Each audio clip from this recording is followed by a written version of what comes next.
बिस्मिल्लाहिर्रहमानिर्रहीम। प्यारे बच्चों,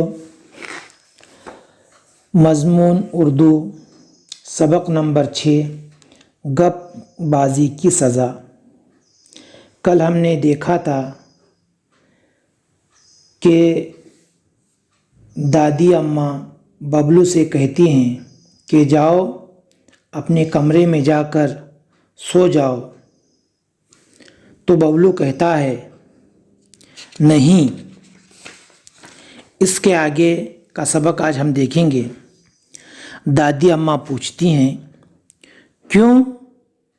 बबलू कहता है शेर।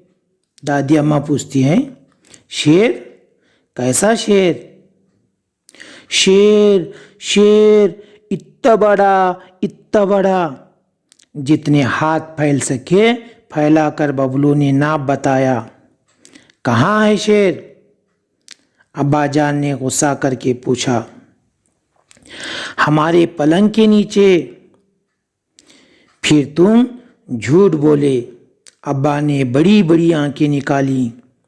बबलू कहता है सच, अल्लाह कसम। झूठा कहीं का। दादी अम्मा ने जोर का धप जमाया और बबलू को अपनी गोद से बैगन की तरह लुढ़का दिया। यानी बबलू दादी अम्मा के गोद में बैठा हुआ था और दादी अम्मा ने उसकी पीठ पर जोर से मारा और मारते हुए ढकेल दिया। चल सीधी तरह जाके सो अपने कमरे में, अम्मा ने ललकारा। माँ कह रही है कि जा अपने कमरे में जाकर सो जा। नहीं अम्मा, शेर हर वक्त झूठ बोलता है, अम्मा बोली। किस कदर गप्पे तराशता है नालायक, अब्बा ने राय दी। डरपोक बना दिया है अम्मा, बाबा ने लाड़ करके। 2 कौड़ी का नहीं रहा बच्चा, दादी अम्मा ने ताना मारा। बड़ी देर तक बबलू के झूठ पर तबसरा होता रहा। फिर लोग इधर उधर की बातों में बबलू और शेर दोनों को भूल गए। सब सोने का प्रोग्राम बना ही रहे थे कि मेवाराम माली बौखलाया हुआ आया। ये मेवाराम माली है, बाग की रखवाली करने वाला है। मेवाराम माली बौखलाया हुआ, इन्हें डरा हुआ सा आया। मुजीब मियाँ, बाहर दरोगा जी आए हैं।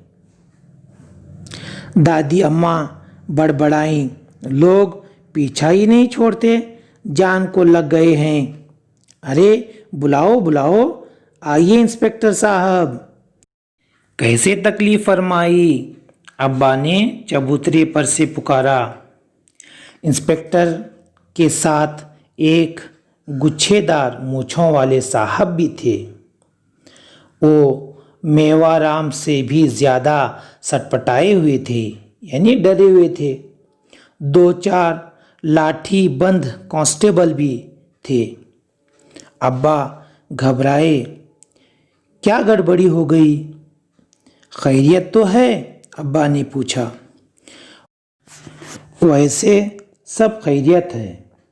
ये सर्कस के मैनेजर साहब हैं। उन्होंने गुच्छेदार मूँछों वाले की तरफ इशारा किया।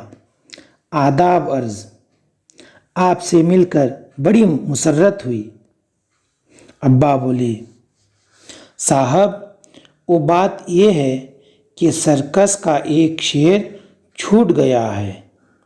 शेर? जी शेर, निहायत खूंखार है। कल रिंग मास्टर को भी भंबोड़ डाला होता, बाल बचे। अभी आपके पड़ोस से रईस साहब ने फ़ोन किया कि एक अदद शेर आपके बाग में घूमता देखा गया है।